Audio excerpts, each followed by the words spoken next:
Dear students, तो इस video में डिस्कस करेंगे अबाउट द कॉर्नर सॉल्यूशन। तो इससे पहले मैंने क्या डिस्कस किया था, मैंने इंटीरियर सॉल्यूशन डिस्कस किया था जिसमें क्या होता था, दोनों गुड्स जैसे मैं अगर x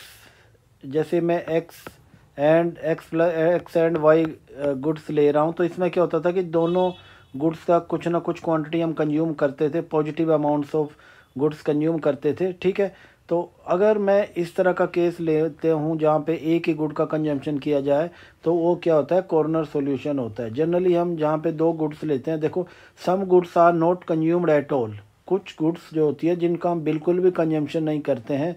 solution lies on axis, solution axis में लाई करता है। Only one good is consumed, the entire income is spent on the single good. देखो पहले क्या केस हो रहा था, जैसे मैं इस तरह से केस ले रहा हूँ, मैं ऐसे बजट लाइन ले रहा हूँ, ऐसे इंडिफरेंस कर्व ले रहा हूँ, तो यहाँ पे देखो दोनों ये एक्स और ये वाई, हम दोनों कमोडिटी का कुछ ना कुछ कंजम्पशन कर रहे हैं। ठीक है, पर हमारे पास अब ऐसा केस आ रहा है जहाँ पे हम क्या कर रहे हैं, एक ही गुड का, ओनली वन गुड का कंजम्पशन कर रहे हैं और दूसरी का नहीं कर रहे हैं। जैसे लाइफ में हम इस तरह की सिचुएशन फेस करते हैं जहाँ पे हमें कार ख़रीदना है या हमें हाउस ख़रीदना है। ठीक है, इस तरह के हमारे पास सिचुएशन आ जाती है जहाँ पे हम इधर कार के लिए जा सकते हैं, हाउस के लिए जा सकते हैं। तो इस तरह की कंडीशन में हम हमारा क्या कॉर्नर सॉल्यूशन वाली सिचुएशन बनती है। ठीक है, तो यहाँ पे मैंने देख लिया कि यहाँ पे एक्सिस कौन हो गया, ये हमारा क्या हो गया, ये देखो जैसे ये वाई एक्सिस हो गया और ये ओ और ये एक्स एक्सिस। देखो यहाँ पे क्या होगा, या इधर हमारा इस एक्सिस पे हमारा आउटपुट होगा या कंजम्पशन होगा, या फिर हमारा इस पे होगा। ठीक है, कभी भी बीच में यहाँ पे कभी नहीं हो पाएगा। ठीक है, तो ये कंडीशन हमें देखना पड़ेगी, यहाँ पे क्या कंडीशन होती है यहाँ पे। तो यहाँ पे देखिए, ये मैंने ये हमारी बजट लाइन है। ठीक है, इसको मैं ए बी लिख देता हूँ।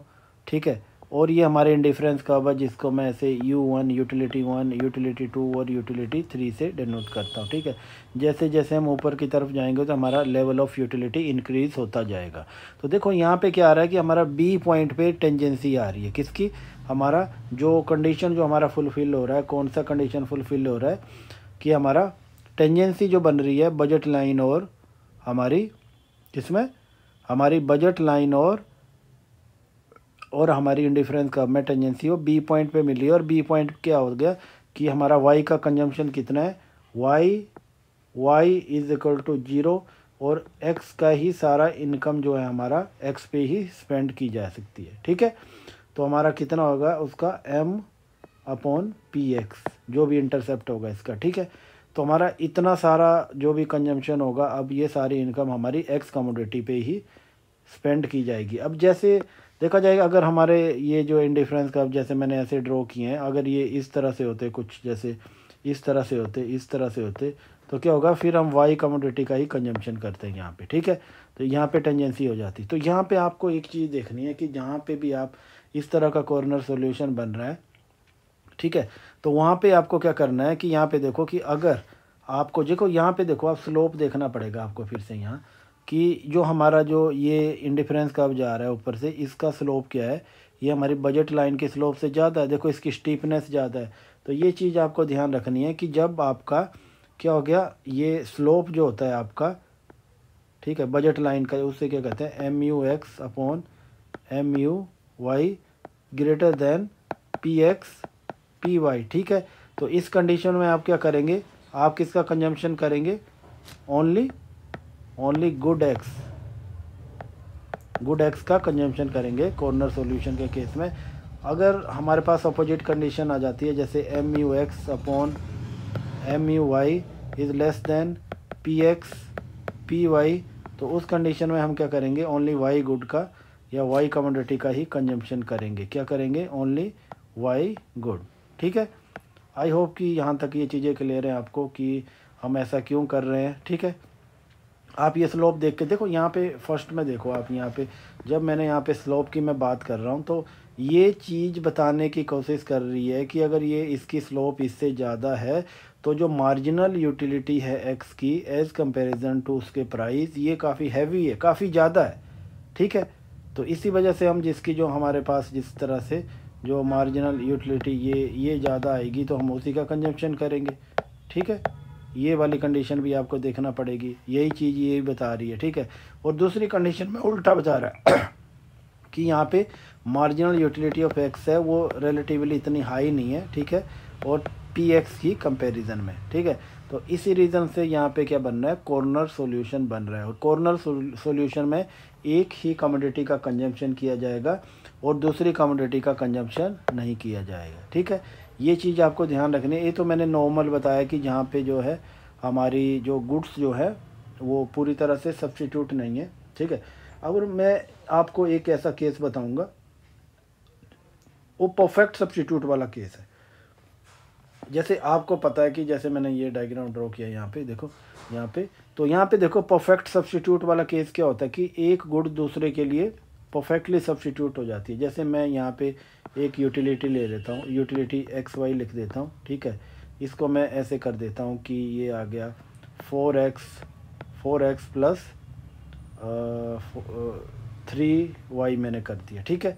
तो यहाँ पे देखो हमें स्लोप निकालना है, किसका, हमें इंडिफरेंस कर्व का स्लोप निकालना। तो स्लोप का आपको पता है कि marginal utility x upon marginal utility y, ठीक है। तो ये किसके इक्वल आएगा, मार्जिनल यूटिलिटी ऑफ x कितना है 4s का डेरिवेटिव लेंगे आप यहाँ पे, ठीक है, और मार्जिनल यूटिलिटी ऑफ y कितना है 3 है, ठीक है। तो ये हमारी स्लोप आ गया जिसके साथ कोई भी एक्स वाई वेरिएबल नहीं है, तो ये स्लोप बिल्कुल कांस्टेंट जा रही है हमारी, ठीक है। जब ये स्लोप हमारी कांस्टेंट जा रही है नीचे, ठीक है, तो इसका मतलब है कि ये स्ट्रेट लाइन ही हमारा होगा। जो हमने ये रेड कलर में दिखाया गया है ये हमारा क्या है, ये इंडिफरेंस कर्व है, ठीक है। जैसे मैं यहाँ पे वाई ओ एक्स लिख देता हूँ, ठीक है, ये यूटिलिटी 1 कर देता हूँ, यूटिलिटी 2 कर देता हूँ, ये यूटिलिटी 3 है, इंडिफरेंस कर्व 3 जो भी है, ठीक है। और ये ए बी हमारी बजट लाइन है, ठीक है। अब ये देखो टेंजेंसी कहाँ हो रही है, दो जगह हो रही है, एक यहाँ ए पॉइंट पे हो रही है और एक दूसरे बी पॉइंट पे हो रही है। ये चीज़ आपको ध्यान से देखनी है कि बी पॉइंट पे कौन सा इंडिफरेंस कर्व पे हो रही है और ए पॉइंट पे कौन से इंडिफरेंस कर्व पे हो रही है। देखो U1 ए पॉइंट पे ये U1 पे हो रही है और बी पॉइंट पे ये U3 पे हो रही है। तो आपको पता है जितना हायर इंडिफरेंस कर्व होगा उतनी ज़्यादा आपको यूटिलिटी ज़्यादा मिलेगी, ठीक है। तो उस केस में आपको क्या करना है कि आप हमेशा एक्स का ही कंजम्पशन करेंगे इस सिचुएशन में, ठीक है, क्योंकि ये हायर इंडिफरेंस कर्व पे ये टेंजेंसी बन रही है, ठीक है।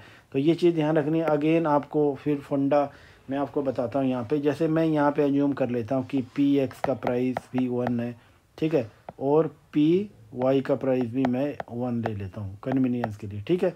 तो हमें क्या कंपैरिजन करना होता है कि marginal utility of x upon P x का किससे कंपैरिजन करना होता है, हमें मार्जिनल यूटिलिटी ऑफ वाई और पी वाई से कंपैरिजन करना होता है, ठीक है।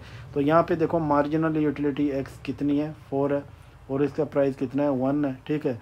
और इसी तरह मार्जिनल यूटिलिटी ऑफ वाई कितनी है 3 है और इसका प्राइस कितना है 1। तो यहाँ पे देखो कि हमारी मार्जिनल यूटिलिटी जो है एक्स की in terms of the price, एक पर डॉलर जो है या पर यूनिट जो भी हम मनी स्पेंड करते हैं वो ज़्यादा है, ठीक है। तो इस सिचुएशन में क्या होगा, हम हमेशा एक्स का ही पूरा कंजम्पशन करेंगे। अब ये दूसरी कंडीशन में ऐसा भी हो सकता है कि आपकी मार्जिनल यूटिलिटी वाई और प्राइस वाई ग्रेटर देन है मार्जिनल यूटिलिटी एक्स और प्राइस एक्स, ठीक है। तो इस कंडीशन में क्या होगा, तो इस कंडीशन में हम क्या करेंगे, only consumption of good why he करेंगे, ठीक है। तो उसमें थोड़ा सा ये डिफरेंस का दूसरी तरह से बन जाएगा, ठीक है। तो ये सारी चीज़ें आपको देखना पड़ेगी, ठीक है। तो ये करती बार तो आपने ये सीख लिया कि किस तरह से आपको आइडेंटिफाई करना है कॉर्नर सॉल्यूशन क्या होता है, ठीक है। और एक केस कॉर्नर का और भी मैं आपके साथ डिस्कस करना चाहता हूँ। तो ये है, जैसे मैंने आपको बताया था कि कॉन्केव वाला मैंने कंडीशन आपको बताया था कि हमारा कई बार क्या होता है कि हमारी प्रेफरेंसेस कॉन्केव होती है, ठीक है। कॉन्केव के केस में हमारा इंडिफरेंस कर्व कैसे बनता है, आपने देखा होगा कि जैसे कॉन्केव होता है तो हमारा इंडिफरेंस कर्व कुछ इस तरह से बनते हैं, ठीक है। ये इंडिफरेंस कर्व आ गया और ये फिर ये दूसरा इंडिफरेंस कर्व आ गया, ठीक है। और इसके बाद मैं एक तीसरा इंडिफरेंस कर्व ड्रॉ कर लेता हूँ ऐसे, ठीक है। ये 3 अलग अलग इंडिफरेंस कर्व मैंने ड्रॉ कर लिए। अब आपको यहाँ पे देखना है कि इनमें इक्विलिब्रियम कैसे इस्टेब्लिश होगा, ठीक है। तो इसमें देखो क्या होगा कि आपको बजट लाइन देखना पड़ेगा, ठीक है। जहाँ पे बजट लाइन आपका टच करेगा वही आपका ये होगा। जैसे मैं बजट लाइन ये ड्रॉ कर लेता हूँ, ये हमारी बजट लाइन है यहाँ पे, ठीक है। ये बजट लाइन है हमारी, देखो तो बजट लाइन कहाँ टच कर रही है, ठीक है। ये मैं वाई ओ एक्स ले लेता हूँ, ठीक है। एक इस पॉइंट पे टच कर रही है, बी पॉइंट पे कर रही है, और एक ए पॉइंट पे कर रहा है। तो यहाँ पे देखो ये यूटिलिटी 1, यूटिलिटी 2, ये यूटिलिटी 3 वाला केस आ गया, ठीक है। तो यहाँ पे देखो, यहाँ पे बी पे यूटिलिटी 2 पे टच कर रहा है, ठीक है, और ये ए पॉइंट पे यूटिलिटी 3 पे कर रहा है। तो यहाँ पे भी कॉर्नर सॉल्यूशन होगा पर पॉइंट ए पे होगा, ठीक है। और ये मैंने आपको पहले भी डिस्कस किया हुआ था कि इस तरह की कॉनकेव जो हमारी हमारी कॉनकेव वाली जो प्रेफरेंसेस होती है, तो उस केस में क्या होता है कि कॉर्नर सॉल्यूशन होता है। कंज्यूमर कभी भी वेराइटीज़ पसंद नहीं करता, वो इधर एक्स कमोडिटी के साथ जाएगा या वाई कमोडिटी के साथ जाएगा, ठीक है। तो इस सिचुएशन में यहाँ पे क्या हो रहा है कि कंज्यूमर जो है वो वाई के साथ जाएगा, क्योंकि जो हमारा बजट लाइन है वो हाईएस्ट जो हमारा इंडिफरेंस का हुआ उसके साथ जो टेंजेंसी बन रही है वो U3 पे बन रही है, ठीक है। वो किस पे, कहाँ पे दिखा रहा है, हमारा वाई पे दिखा रहा है, ठीक है। तो ये इस तरह से हमने 3 तरह के केसेस हमने डिस्कस कर लिए, अलग अलग कर लिए, ठीक है। ये परफेक्ट वाला केस किया, और दूसरा ये हमारा कॉन्वेक्स वाला केस किया, और एक कॉनकेव वाला कर लिया, ठीक है। आई होप कि ये पूरा कॉन्सेप्ट आपको क्लियर हो गया होगा, ठीक है। आगे मैं दूसरा कोशिश करूँगा, मैं एक न्यूमेरिकल बताऊँ आपको एक और कॉर्नर सॉल्यूशन का, ठीक है, जो कि इस वाले कर्व को बताएगा, ठीक है। Thanks for watching.